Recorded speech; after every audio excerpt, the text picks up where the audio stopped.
Yes, everybody, what's happening? Welcome to Full Time Devils. My name is Stephen Howson. Make sure you check out the podcast yesterday if you haven't already. Today's transfer talk, we are going to be talking about Wan Bissaka, Diop, Brooks, Pogba, and a little bit about Juan Mata as well also. So, Aaron Wan Bissaka, last night Duncan Castles got everyone well excited by tweeting that United have agreed a £55 million fee with Crystal Palace. Then a couple of the other tabloids come out just throwing shade, saying that that actually isn't the case. Contrary to other reports, we haven't actually agreed a fee with Crystal Palace. Do you know what it tells me? It tells me that's very, very, very, very close. There's some talk that it's probably going to happen within the week, and United and Crystal Palace are just sorting out the final details. For me, that's great news. If you think he had a shit game the other night against France, sound. And if you're an opposition fan that are like, haha, you just bought a player that scored an own goal and you think he's shit, sound. Because he's a massive upgrade for United, and I'm very, very, very excited about what he can do once he arrives at the club. So let's hope that that one gets done sooner rather than later, and then we can move on to the other targets, because seemingly United can't actually negotiate successfully with more than one transfer at a time. The next one then is Issa Diop. A lot of people saying he's expected to stay at West Ham, and I'm kind of glad, to be honest, because I thought he was all right. I didn't think he was spectacular in any way, shape or form. When I watched him, I was never like, that's a centre-half with a lot of prospects. I'd really like us to get him. I think he was pretty ordinary. And for the rumoured in price of 45 million, which, honestly, not even an international. Like, when did this become the thing to be like, that's what you've got to do?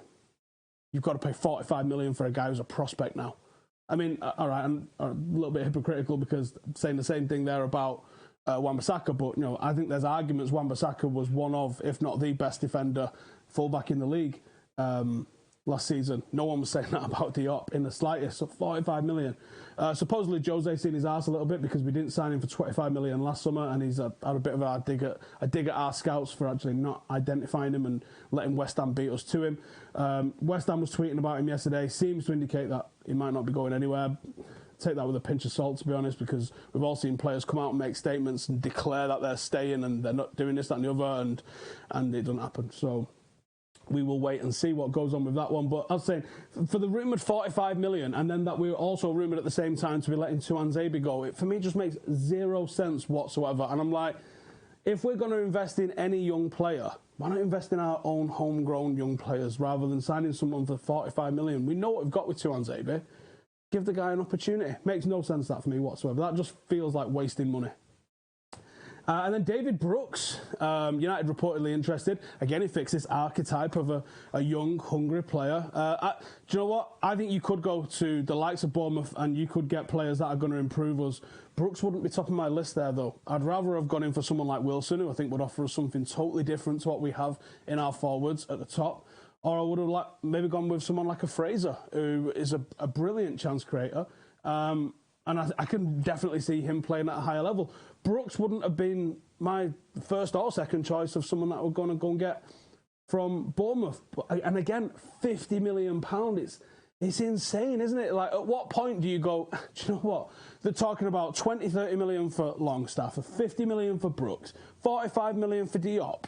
At what point do you supposedly great businessmen that the Glazers and Ed Woodward are, at what point do they go, well, how about we try Tuanzebe? Because he's free.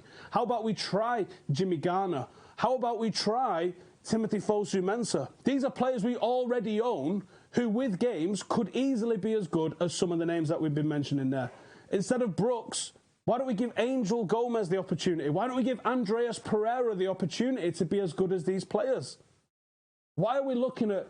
Because you signed... Let's just presume that we signed Wan Bissaka, Brooks and Diop. It's £150 million. £150 million on three players that are prospects and not guaranteed to be a success. Now, you know my feelings on Wan Bissaka. I think he's a great player and a great signing, so I'm happy with that one. But it still might not work out for him. Now, you then go and bring in Diop and Brooks and you go... You've just wasted £150 million. Now, I don't think that there's a fullback ready right now.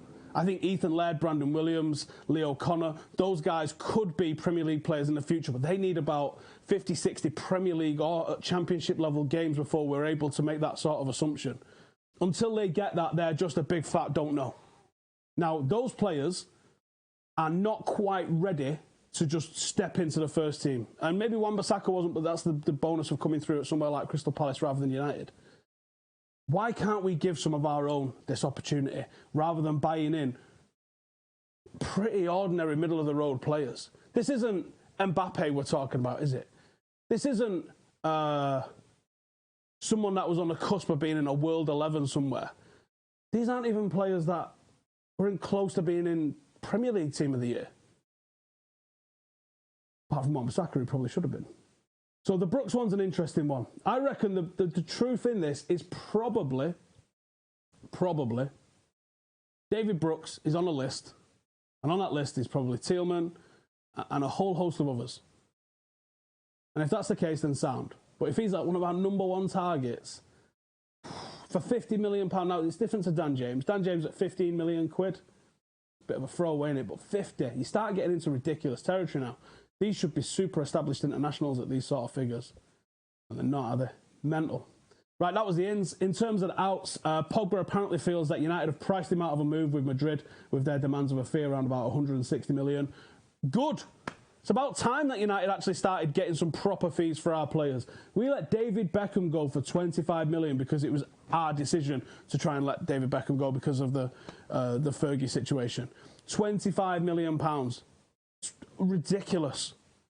United have never really... I mean, Cristiano Ronaldo we sold for a world record fee and we still got mugged with what he went on to achieve. Can you imagine if we'd have even thought that there was half a chance he'd score like 600 and something goals? We'd have been like, maybe you need to start paying us, I know, like 5 billion. I'm glad that United are trying to stand firm. Hopefully, United are trying to stand firm. I think it's just a case that they just don't want to sell. And they're just going to push it up to an absolutely ridiculous fee. But United should not be losing money on Paul Pogba at all. At all. And that's in the Telegraph. Reports in Calcio Mercato today suggest that Douglas Costa could be used by Juventus in a mate-weight deal involving Paul Pogba. I'd like to see swap deals and like part exchange deals left for the car people, man. I'm not interested in that. Let's just, here's who we want to buy and here's who we want to sell. Just these fucking swap deals do my tits in. And Juan Mata, obviously the club confirmed the deal yesterday and lots of people have lost their shit over it. When I heard it was 3 years, I thought that's an absolute disgrace. When you try and break down 2 plus 1, you go, okay. Well, I'm looking at this from the player's point of view. 2 plus 1, 31 years of age, not someone I can see playing into his 40s, Juan Mata. Probably last big contract. You do want a little, as I'm just looking at purely from the player side here, you want a little bit of a security as a player. Now, he could probably move, especially when he moves on a free, get a decent signing on fee. Probably someone's going to offer him 2 years somewhere at a decent level in Europe.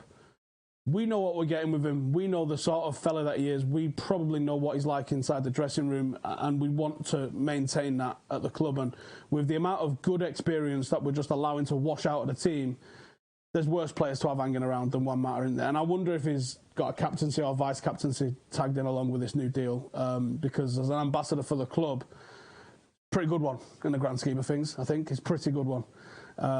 So I'm pleased Juan Mata's staying. I was surprised more than anything about the length of the contract being 3 years, but 2 plus 1, it's not quite so bad. 2 plus 1 means that if he leaves after 2 years at 33, he probably will get one more deal somewhere else, probably for a year.